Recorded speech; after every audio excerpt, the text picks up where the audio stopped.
This evening, as always, we have the powerful, the insightful, the visionaries, the servants. Bakari Sellers is both the servant, the visionary, and the legacy. It didn't start with him, it will not end with him. We see that we have new, is that Sadie you said? This is Sadie, and this is Stokely down here hitting on me. Sadie and Stokely have joined us, and they are welcome for all that don't know. New book, Bakari. Tell us about it. No, I'm excited. First of all, just from the bottom of my heart, Morehouse man to Morehouse man, you know the two most important words in the English language are the words thank you, and they're not nearly said enough. And so I just want to say thank you for this amazing platform and this opportunity to be here with you today. Thank you for allowing my babies to join. I don't know why they love the camera so much. I don't know where they get that from. Watching you on CNN, watching you everywhere. Yeah, no, and the book is just it's an amazing opportunity for, it was an amazing opportunity for me to speak my truth and for me to tell my story and for me to kind of outline the pain and trauma that's associated with the Black experience. I started with Emmett Till because my dad's part of the Emmett Till generation, going all the way through the Charleston massacre. Which one of my good friends was brutally murdered by Dylan Roof in church on a Wednesday, talking about the anxiety that comes with that. And today we sit here, on the heels of another young Black man whose life was taken from him unjustly. He was murdered by law enforcement. And, the book, you never want to release a book, as you know, during the middle of a pandemic. I tell people often this was the first book tour that made the New York Times bestsellers list where I didn't have to wear pants. I was literally sitting in front of my computer every day with a hoodie on or a dress shirt, depending on who I was talking to, and just able to travel the world via Zoom. But it's been a lifelong dream of mine. I was turned down about 30 plus times. Shout out to Tracy Sherrod and the Amistad infant Patrick Bass at HarperCollins for giving me this opportunity. Well, there was a seller before you that had a book out. For those that don't have any idea, what was it like having a father who was steeped in the movement? Yeah. So I'm a child of the movement. I mean, that's what I call myself. It's a small club.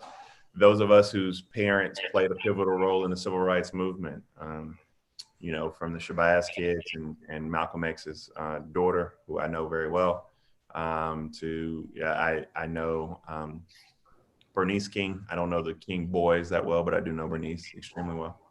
To Michael Julian Bond, all the way down. I grew up with Marion Barry and Julian Bond and Stokely. Stokely's my sister's godfather. My son is named Stokely after Stokely Carmichael.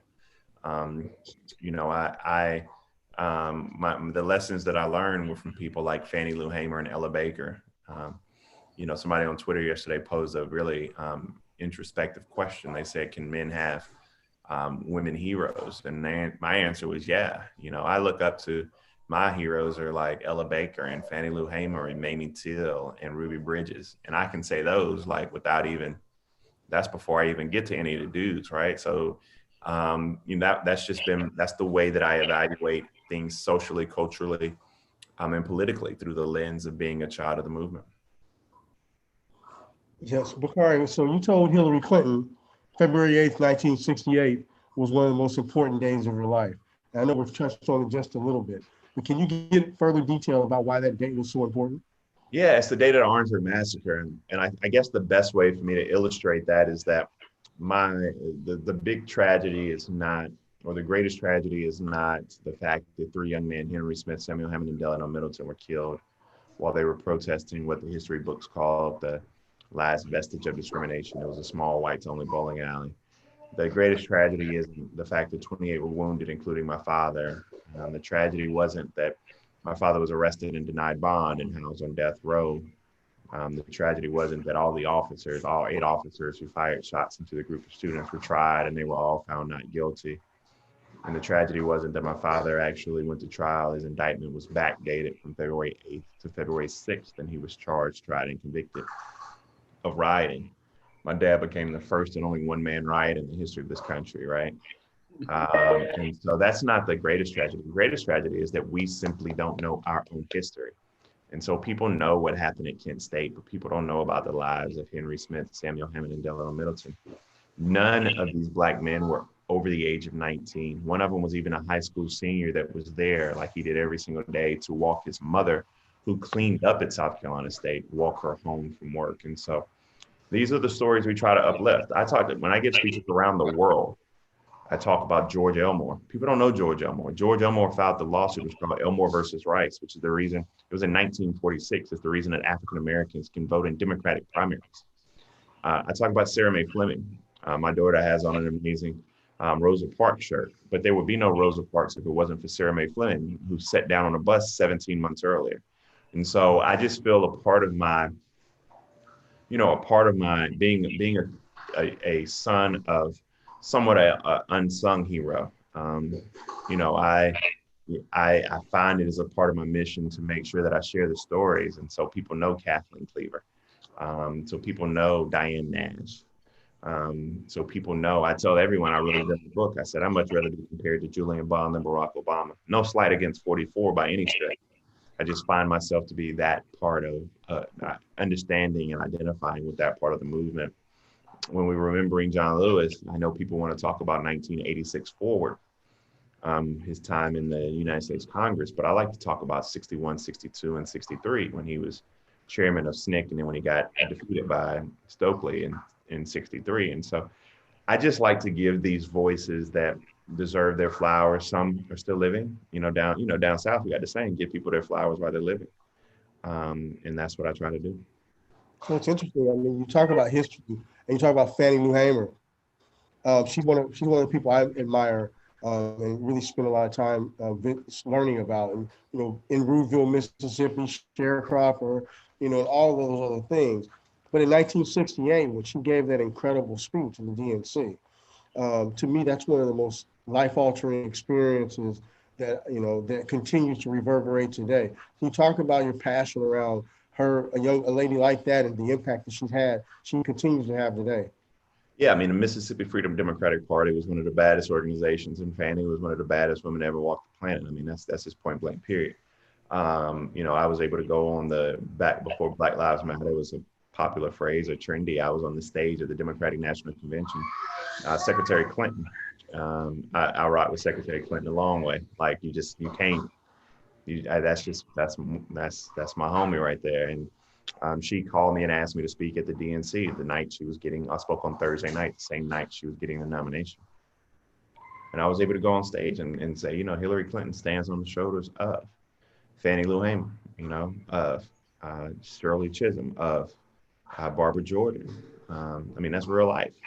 You wouldn't have, I think my exact quote was, you wouldn't have a Hillary Clinton if it wasn't for, and being able to lift up these Black women. And Kamala's the same way. Kamala's, and she's speaking out and standing up, and she's on those shoulders right now. And so I just think that a lot of our progressive politics, we are finally starting to reap the benefits of the toiling in the vineyard that Fannie Lou Hamer did. Yeah, we, as we continue on this conversation about Fannie Lou, she reminds me of the fact that LBJ had to preempt her speech that night by making some fictitious announcement. And, we're 50 years later, and we have an administration that still exercises some of the same behavior, and so we've seen incremental change, but, their inspiration, my hope is that it leads to even greater change. Can you comment on that? Yeah, I mean, I guess your question is asking one that I interviewed my father on my podcast not long ago after the death of C.T. Vivian and John Lewis, and he was echoing the words of Frederick Douglass, and power concedes nothing, right?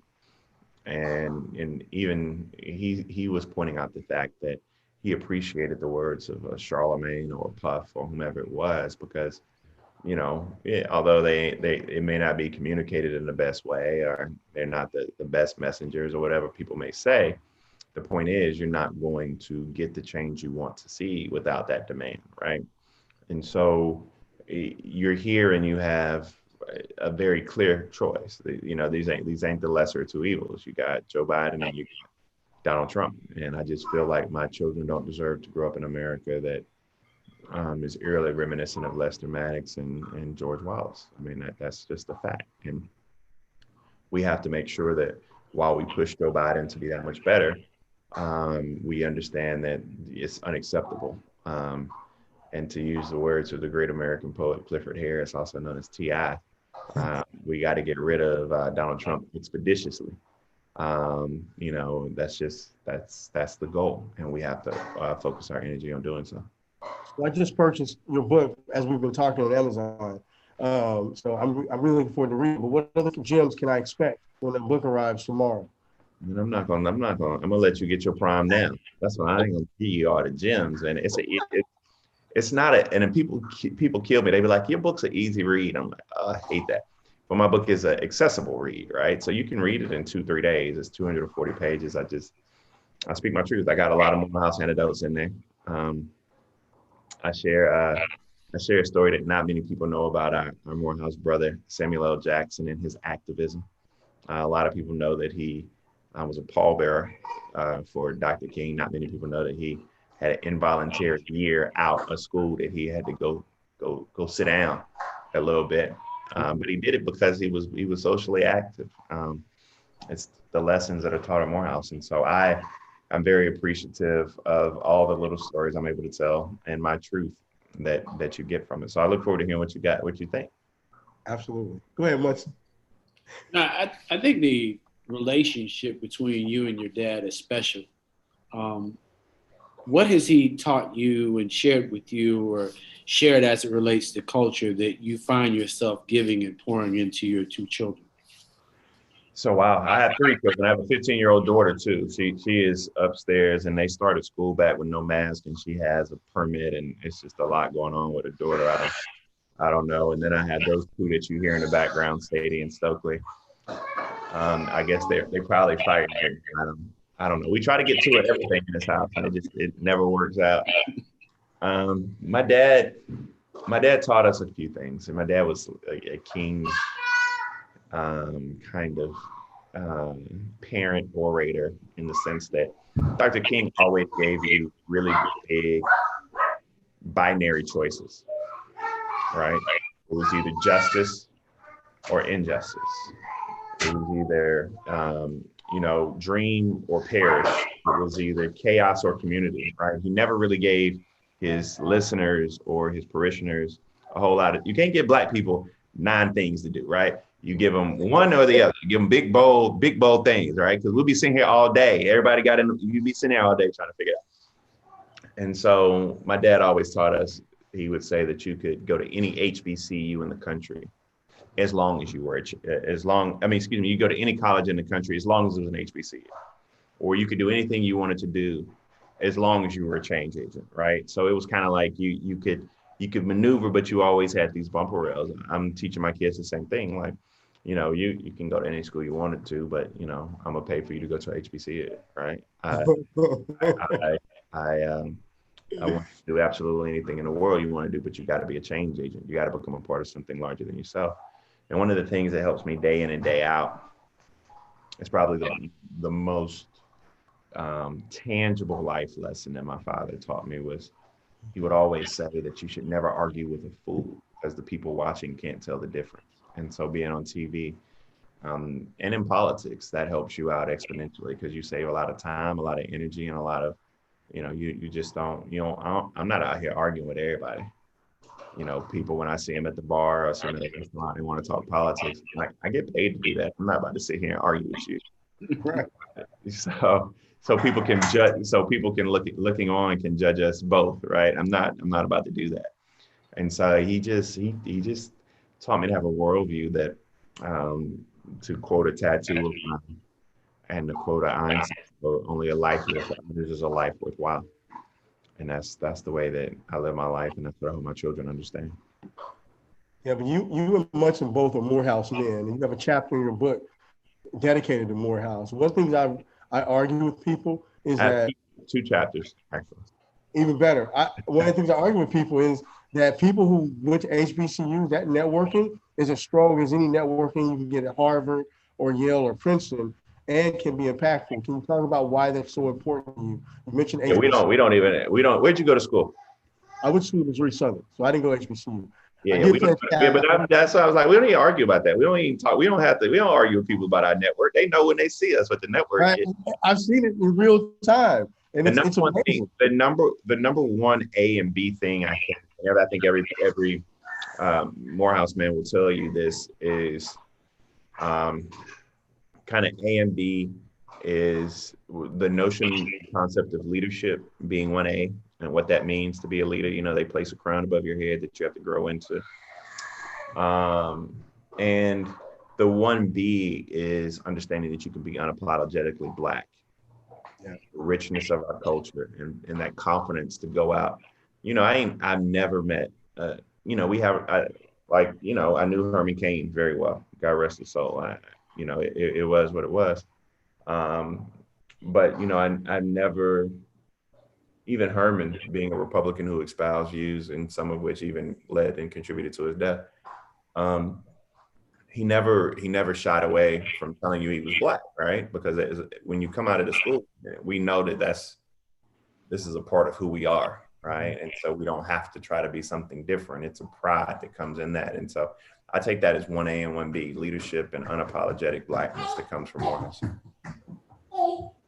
Yeah, very much. The title of the book, My Vanishing Country. How do we come to it, and what should people understand as it relates to voting in this vanishing country? Because Ice Cube's been speaking, everybody wants to make demands of this country, this party. So that's a good question. I came to it two ways. We were just going to call the book Country. And we just realized that title wasn't enough, right? It didn't have enough staying power or holding power. But when we sat down and talked about it, I write about two things. One is I'm country. I'm from the country, right? I'm from Denmark, South Carolina. We got 3 stoplights and a blinking light. And these poor rural parts where Black folk live in this country are all vanishing. These small towns in Mississippi, Alabama, Georgia, South Carolina, Arkansas, Louisiana, you know, where your grandparents from. It's funny how folk in New York and Chicago and Detroit and Philadelphia, they all city folk, but all they people from the South. Right. I can wherever you are located, I can pretty much guarantee I can tell you based on migration patterns where your people from. Mm-hmm. Right. And you know, it's like behind God's back is what we say down south. Like sometimes we just behind God's back. Nobody cares about us down here. We don't have clean water, don't have good schools. We live in food deserts. Like Black people are toiled. What used to be like a Black middle class, a burgeoning society is no longer, it's vanishing. But then on the 50,000 foot view, when you talk about voting and other things, like the promises that this country lays out to us, that, you know, in 2008 in Hyde Park, people thought they were on the verge of getting, all right? The promises of not just life, liberty, and the pursuit of happiness, but also love, truth, hope, justice, peace. I mean, they're all vanishing before our eyes. And I think that there are a lot of people, especially in this time frame, during this moment in American history, we realize that. And so voting for me, and, you know, I approach Cube with respect. You know, it's the same way that, y'all remember when Snoop got out of pocket with Gayle King over, was it R. Kelly? Something, I can't remember who it was.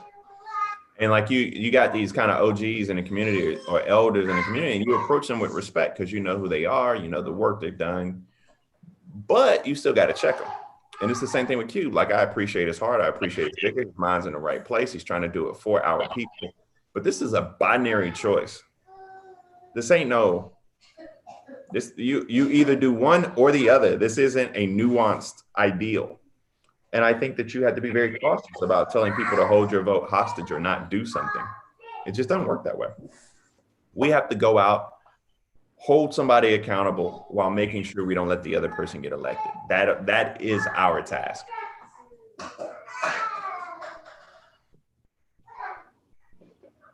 Was there any surprise when your dear friend Kanye West decided to come down to South Carolina and said he was running for president? That's not my boy. That's Kevin's homeboy. Kevin wrote that speech for him. He ain't with me. As I said on Nightly News about 2 years ago, Kanye West is what happened when Negroes don't read. Amen. Amen. Period. Period. That's it. It ain't even a dot. It's just period. Yeah, I love the idea of what you said, so that we can repeat that tomorrow and be sure that everybody gets it and uses it, because it's needed.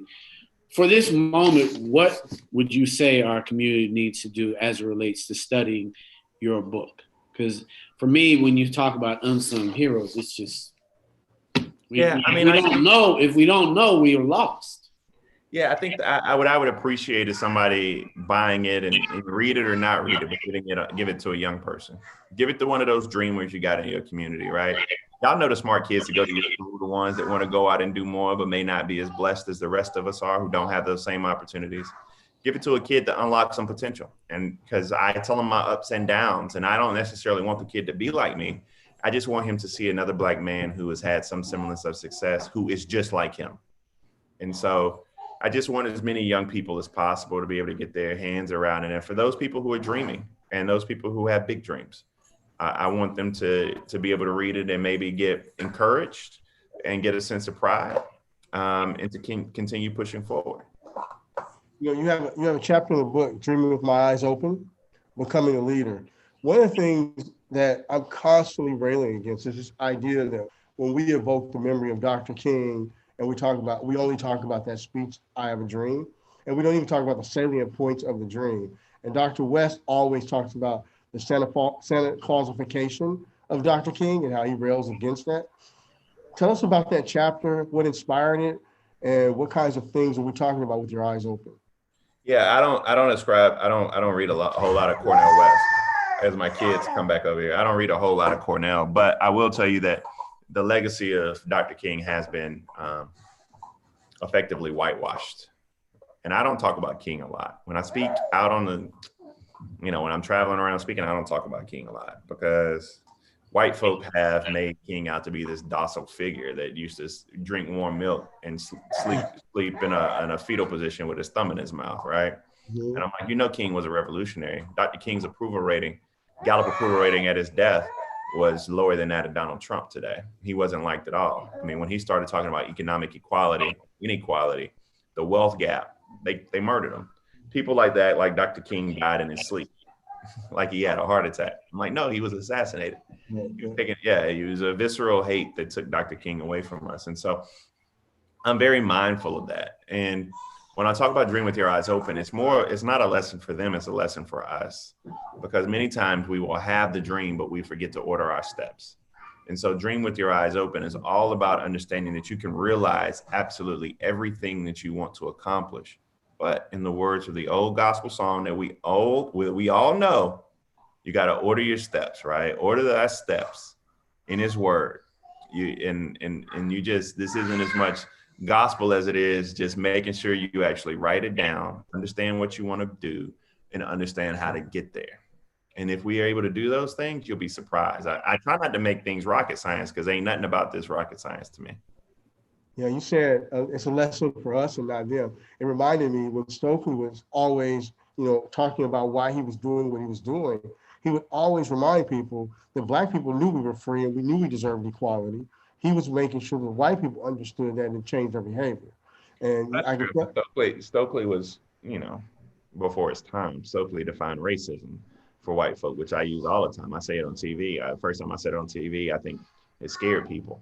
I said that, and quoted Stokely Carmichael as he defined racism. If you want to lynch me, that's your problem. If you have the power to lynch me, that's my problem. See, racism isn't about somebody calling you nigger. Racism is a power construct. It's about the fact we don't have clean water or access to a first-class education or quality health care or good schools, right? Or the fact that my wife nearly died in childbirth and that Black women are 4 times more likely to die in childbirth than white women. It's a power construct. It's systemic. It's not this flippant, racism that we see based upon ignorance. we have to understand what it truly is, or else you'll be chasing fireflies. Go ahead, Muncie. Oh no, bro. I appreciate it. I hear all that happy and joy and love over there. Man, we just here. We just here. I mean, they are running around. I got a 4.5-pound Yorkie. I got 19-month-old twins, a 15-year-old daughter, a beautiful bride, and we are just thankful everybody is healthy and safe. Amen. Amen. Bro, I appreciate the time. I know you got to move, and we're gonna let you go and enjoy your day. If you gave, I do want you to know, Munson, I'm here for you, though, my brother. So I whenever you all need me, I appreciate the work you're doing. I'm glad this worked out. Kevin, just follow Munson's lead. Whatever he wants to do, you just say okay. Even if you do. I'm glad you said that.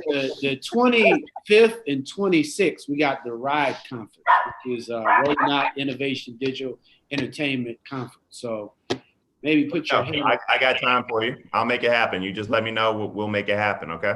Last ask is just figure out who and what would make it interesting, because we're gonna pretty much make it free this year and get as many people getting what you're talking about.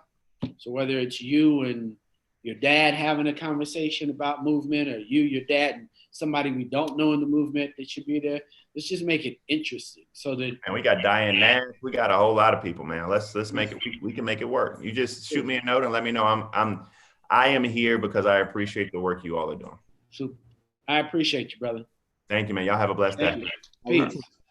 Okay. For all you out there, that was our brother, Bakari Sellers. Go out, pick up that book today, My Vanishing Country. It's an exciting idea who we want to represent to our community that is a change agent, giving us a journal, or at least a moment in time to reflect on who we truly are. How'd you enjoy it, Kev? Man, I love the brother, man. I like what he stands for. I like his no-nonsense approach to the political realities of the world. So yeah, no, I was proud to be a part of the conversation. Yeah, I got that. Ride's coming, getting ready to happen. We got RideCon getting ready to happen. You got a new job, man. What you doing getting a job? I know, man. I can't believe I'm drawing a paycheck that I don't sign on the front. You know, that's a whole new experience. But you know, it's a platform that I think is a good platform to be able to help, you know, our community. Because like he said, you know, I don't really care about, you know, whether I'm sitting next to a white person or doing this. Like, you know, provide jobs, equal opportunity for our community, and don't impede our opportunities and progress is all that matters. And so Acorns is the company I'm the new chief community officer at, and we're going to focus on is providing opportunities for us to invest and save with small amounts. So, you know, you don't have to have a $5,000 minimum, a $50,000 minimum to be able to invest and save. You know, we can start on our platform for $5, and it makes a difference over time. Our community needs to think about that. Save money. Look, you know as well as I do, when you got a community that's, you know, got less than $1,000 in their savings account on average, and more to the point, more than a third of us don't get enough food to eat every day. Like that's a product of us not being as judicious as we need to be with the money that we do get, but also a product of us not having the same opportunities. So I want to at least eliminate one of those things by making sure we understand that although $5 doesn't sound like a lot, over time, that $5 can become something that's really meaningful. And the best part about it is there's a freedom that comes along with being financially secure. You don't have to put up with nonsense. You can make choices that other people can't make. And if you do today what most people won't do, tomorrow you'll be able to do what they can't.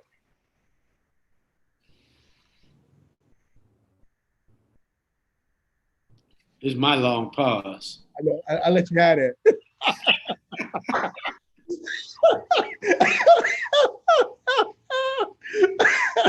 I know you, but I let you have that one.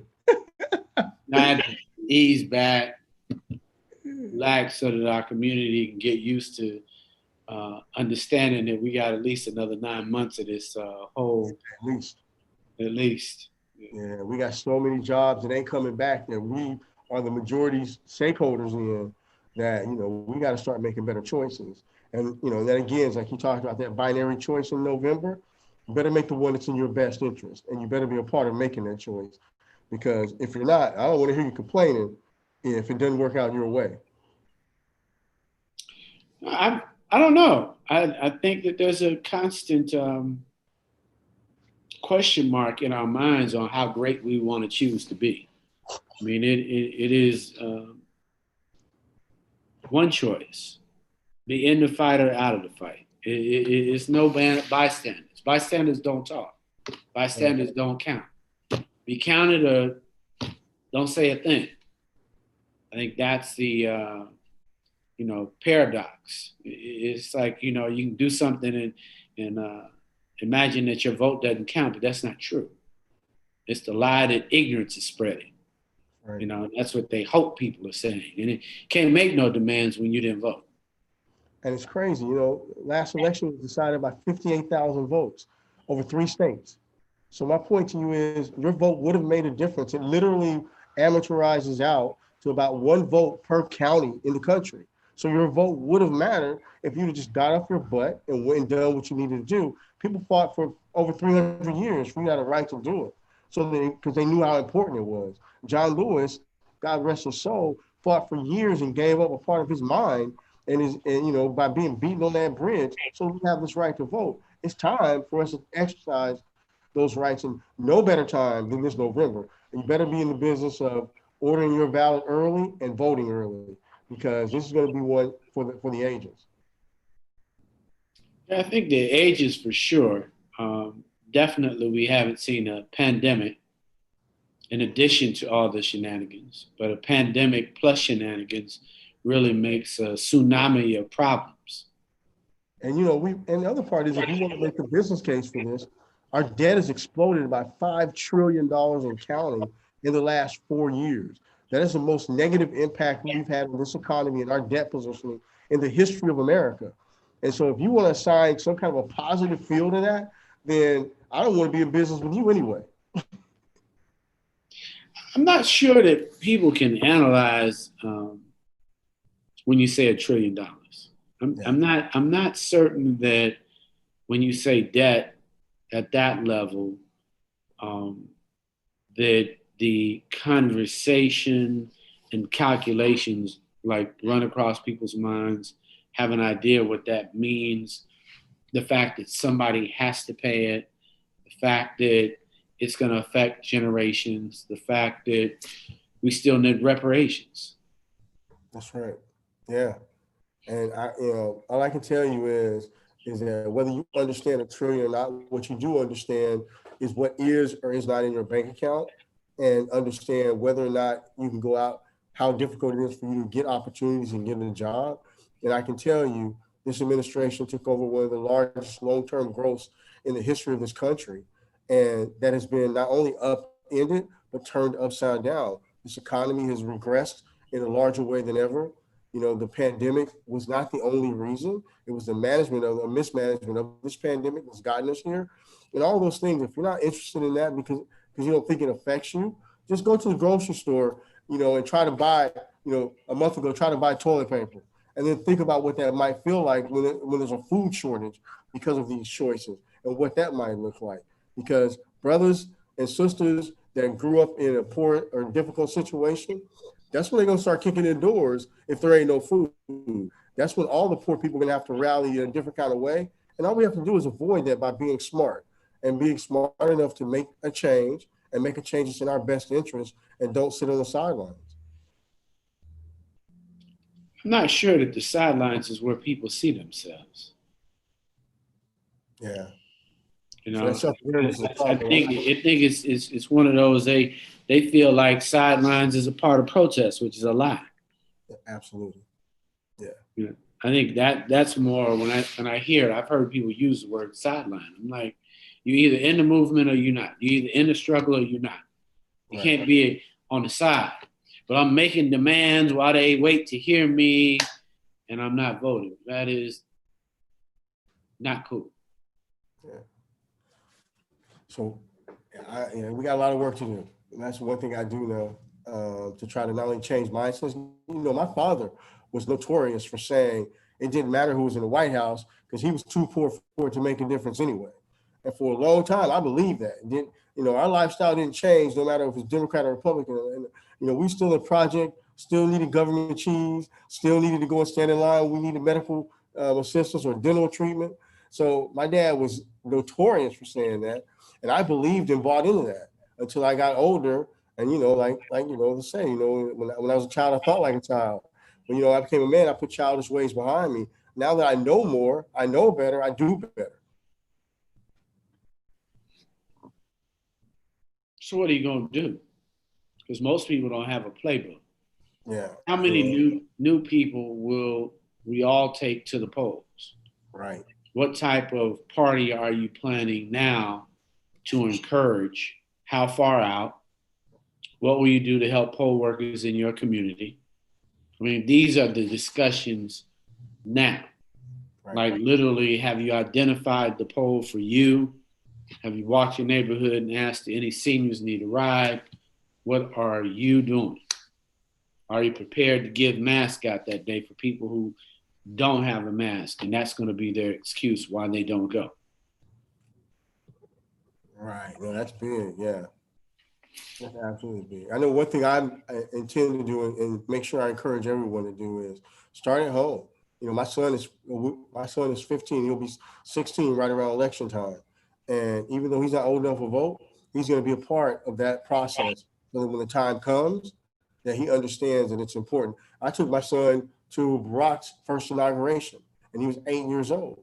And in 2008, I did that because it was important to me that, he participated in the process. So, his second inauguration, 2012, because it was important to me that he participated in the process and be a part of it. I remember the streets were closed, and we had to jump over a bridge and pass a police officer because we flew in that morning. But, he still talks about it to this day. He still has his hat. But it's important for us as leaders of families to make sure our family sees our engagement and that we involve them in that process. Cultural exchange. Absolutely.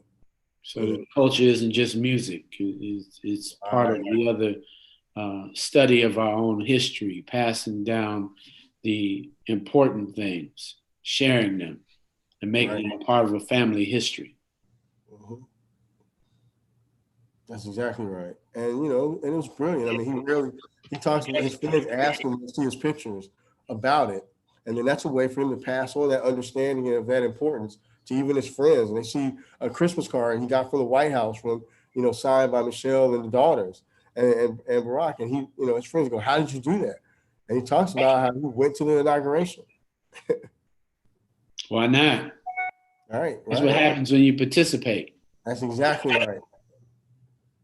Yeah, no, I think it's great stuff that the family affair, for sure. There he is. Kevin, let me get that shirt, man. It's all you, baby boy. It's all you. Man? Better not deserve, man. Better not deserve. That's good, man. My brother, how you doing? Come on, man. I'm here. We just had Bakari Sellers on. Oh, that's incredible. Book, My Vanishing Country. Great conversation. Yeah, I've been listening. Do you think people don't take friends to go vote because they feel like even if we do get a Democrat in office and Trump out, that financially their lives won't be any better or won't change? That's what we were just talking about. My dad was constantly saying it didn't matter who was in the White House because he was still going to be poor, and it wasn't going to, whether it was Democrat or Republican. But, like I said, is, once you know better, you do better. I grew out of that mindset, because I understand the importance and how much it does impact our entire community, whether you feel it individually or not, in a way that you can notice. Yeah. It in fact impacts everything, every choice we have, every opportunity, from what our, taxes, excise taxes are on cigarettes to what the taxes are on, our energy bill, our electric bill, all of those things are impacted.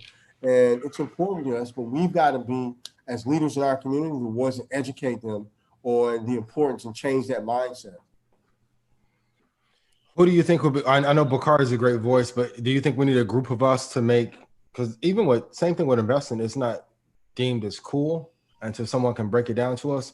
But who do you think will be some of like the preeminent voices that could like break politics down for us. I know Angela Rye's doing like a great job, but I think we need like a couple more people. Because if you ask the average person about any legislative issue, they almost have no clue. All right. Money, you want to take that one? No, you go ahead, Kevin. Good. I don't think that there's one messianic. I'm anti-messianic solutions. Like to me, I don't wait for messiahs anymore.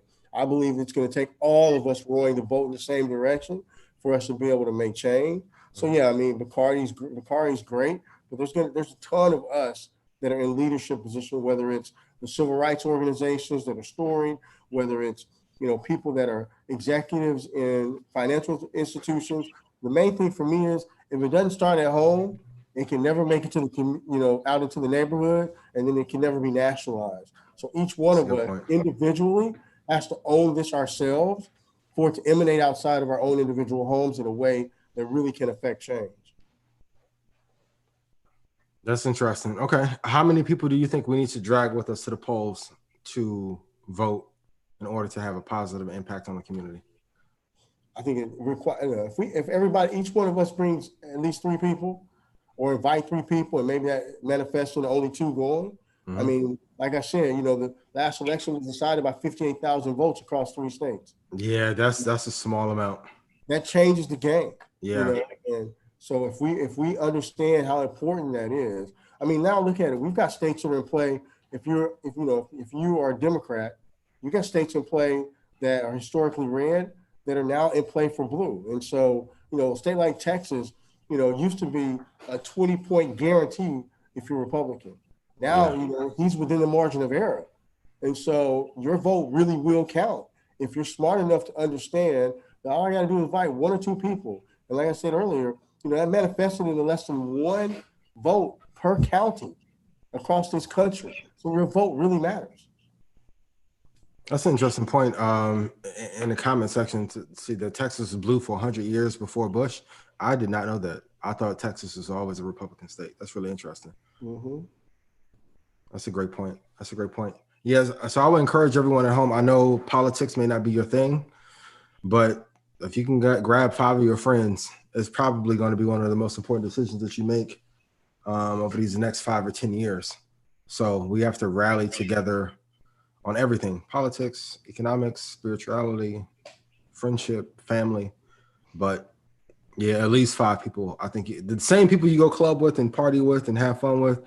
Listen, I know I tell you guys every week to stay in. This time I'm like, please grab all your friends and go out. Yeah. Please. Yeah, because this is going to have a tremendous impact on our lives collectively. And, and if we really are truly afraid to go out and get that ballot in the mail and just send it early. I know they're trying to scare, intimidate and scare tactics and all that. And it's working. Yeah. It's working. But if you mail your ballot early, it will be counted. That is the one truth that I will want to ring home and make sure, like, if you feel comfortable and you want to go and stand in line, I love the optics on that for us standing in line to vote, because this is one of the most consequential elections that we're ever going to participate in, I think.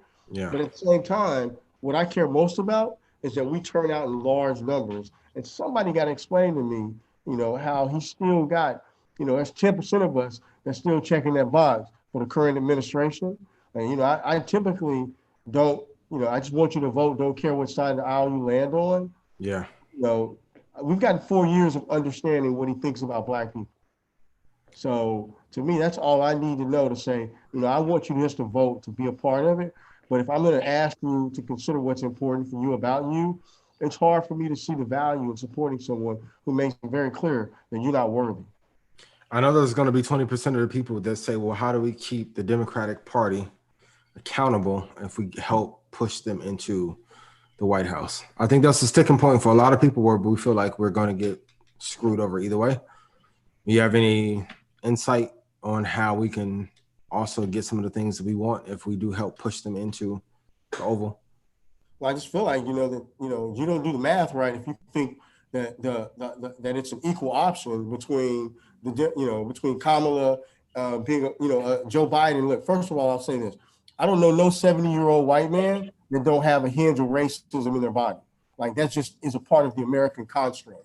But that being said, I prefer a white man that's got the wherewithal to invite a black woman to be a part of his ticket and be able to at least talk about the importance of a black agenda, and then allow us to be able to, like Barack said, you've got to force me through your, your movement, through your body politic to make the changes that are important to you. Because the one truth I know is the administrations, who's ever in the administration, they're going to listen to that squeaky wheel.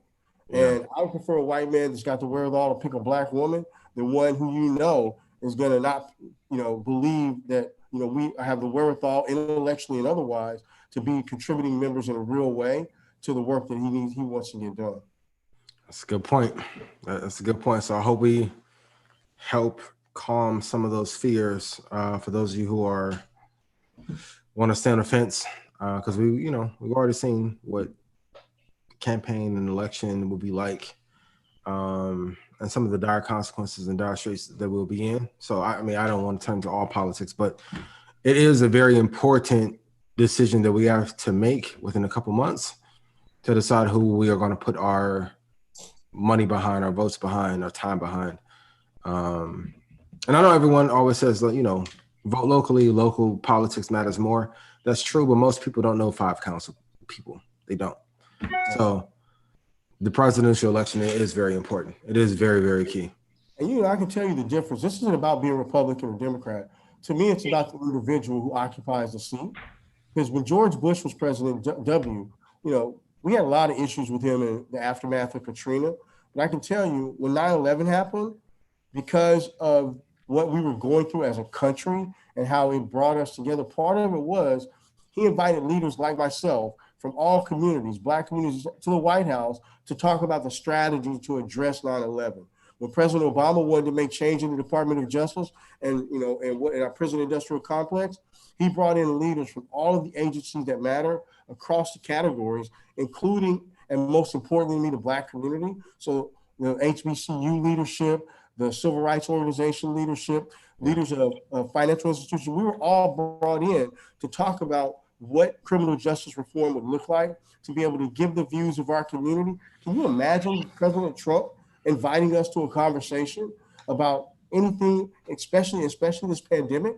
The first thing he should have done, other than listen to the scientists, was to bring in a contingency of leaders from all communities and talk about the challenges we face, and then get us on board as local champions to be able to drive home those messages of change and mask wearing and all the other things. But I can't imagine him being capable of doing or interested in doing that because A, he didn't do it, and B, it's not what I've witnessed. Somebody said in the comment, he tried with the pastors and Kanye.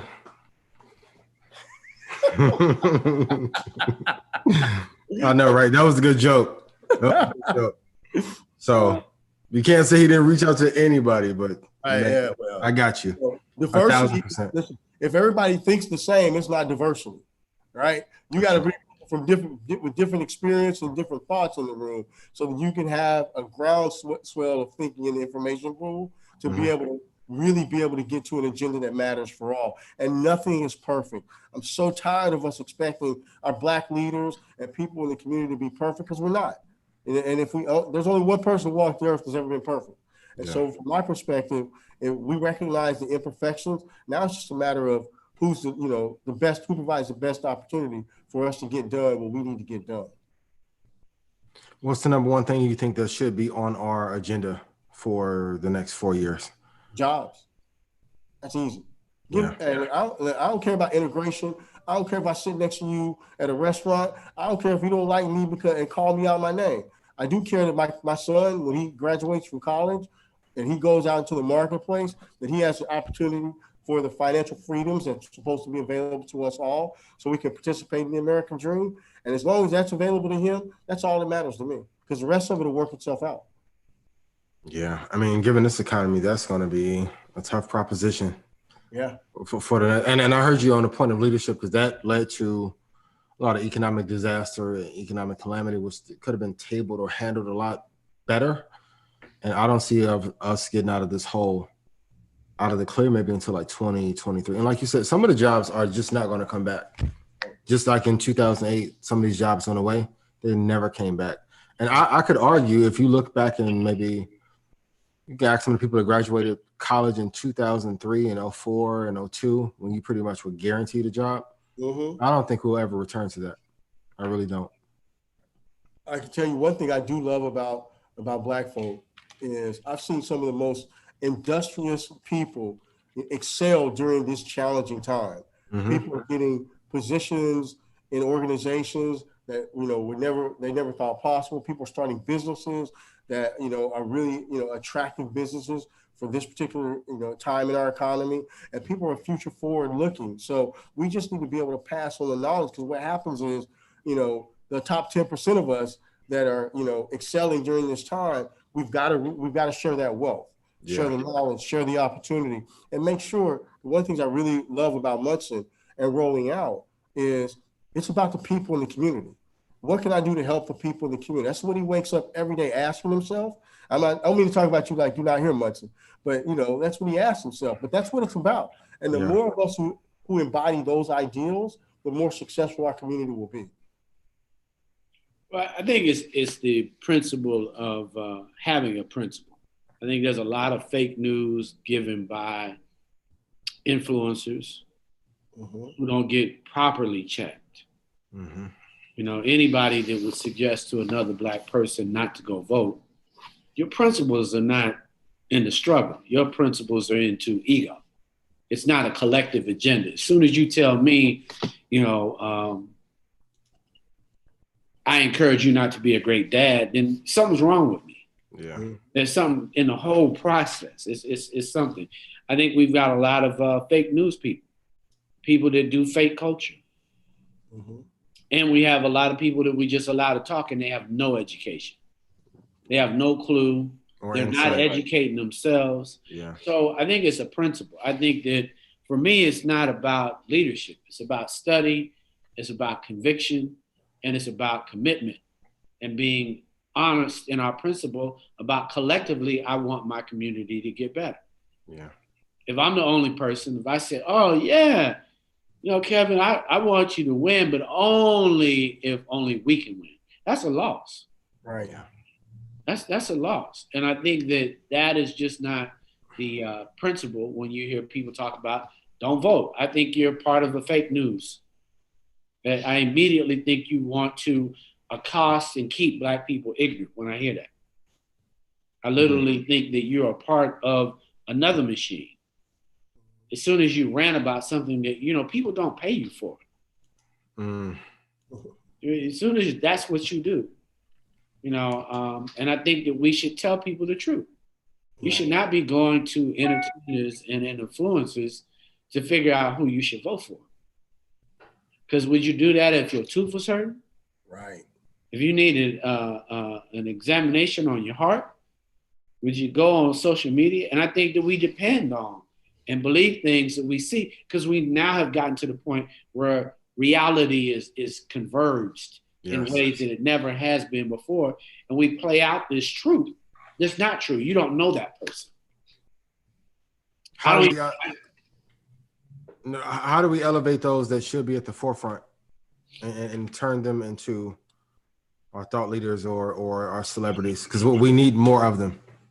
I don't know. I'm always go back to principle.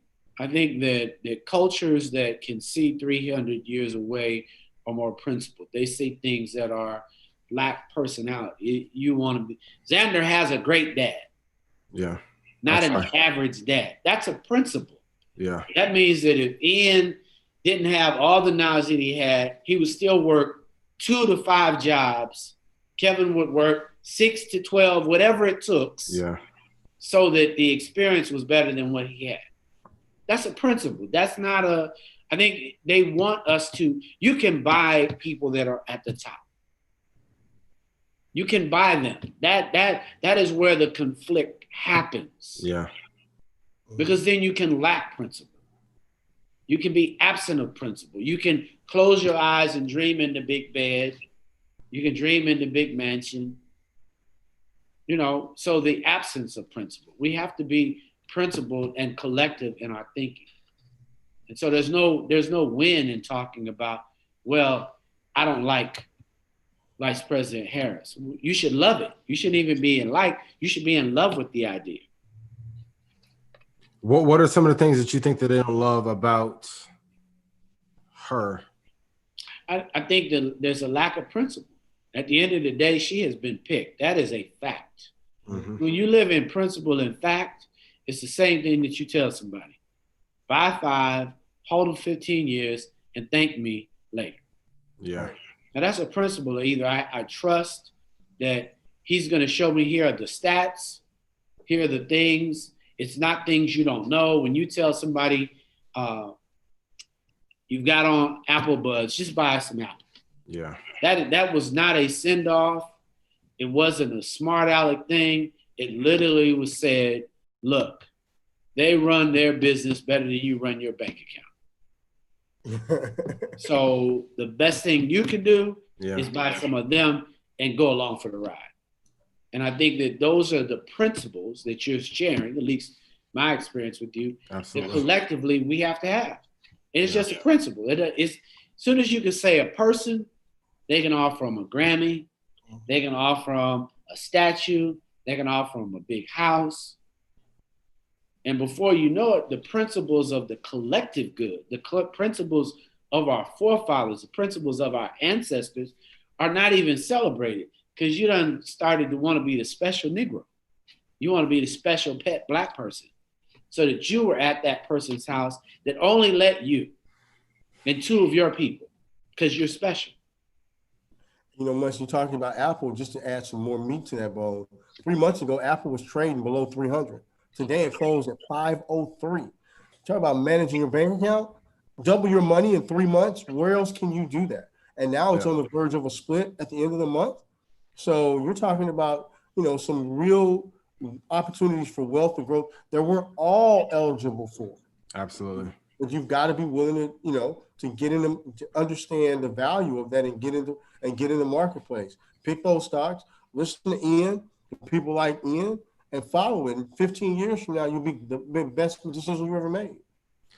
I mean, I'll talk about it more in detail when the time is right. But man, I even told somebody today, like, if you put $1,000 a month into Apple starting in 2000, you would have $28 million today.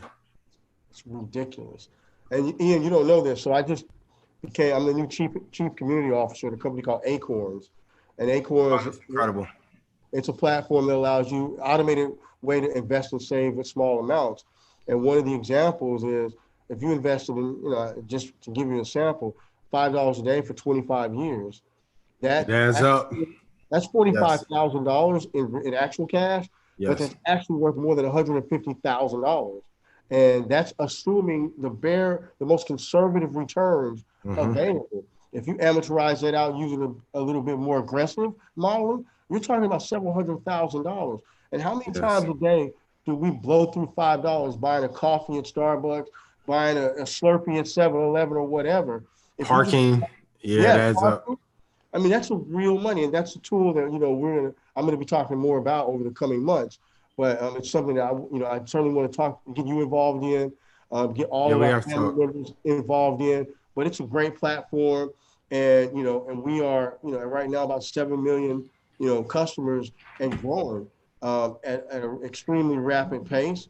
But they are smart enough to understand that as they build this plane in flight, they needed to understand they need diverse thought leaders to be a part of the entire ecosystem, so they can not miss out on opportunities to serve people who look like me and you. Yeah, I agree 1,000%. Man, time goes by so fast, brother. I gotta start getting on at 6 and just dance. Man, I love talking with you. We gotta connect this week so we can talk about the thing in September. But 25th and 26th, Bakari said he's coming. Okay. So he's gonna put together a panel. So perfect. It's coming along. Kevin has CEO coming, so we should have an all-star team. We're gonna be a couple of VIP places for people who need to pay $20 for if you really just want to see a certain type person. But we're gonna have some real information, some real experiences that we'll be able to give our community that they won't be able to give anywhere else, for sure. That's incredible. I appreciate you, brothers. Love you, man. I'll give you a Love call. you, man. Peace. Peace. All right, brother. We made it. Yeah, brother. Great So job. we gotta get on these meetings, man. I love it, man. So CNBC is a partner of ours, and so I'm gonna have them identify 3 to 4 people that's a part of their talent pool to be able to participate in Ride. So I So why talked don't to you close out the show? I'm sorry. Close out the show. Oh. And we want to thank you all for joining us at the seat at the table. I love Munson saying, Munson, finish your saying, we got to keep that moving. But thank you all for joining us at the seat at the table, Munson. Hey, thank you guys. This is Munson Steve. For all of you out there, be sure to go pick up Bakari Sellers' book. I was sitting there thinking Bakari Sellers' book, because it's important that we all make sure that we don't misunderstand and have a vanishing future, as he talks about my vanishing country. Our futures will vanish if we don't participate and start to get involved in this election and stay involved. So you do not have to be in the streets, but you do have to be in the struggle. Thanks to Bakari and everyone else who came on today. Our brother Ian Dunlap says, save, save, save, and invest and let the money work for you today. I'm Munson Steve. This is Kevin Hooks. Peace.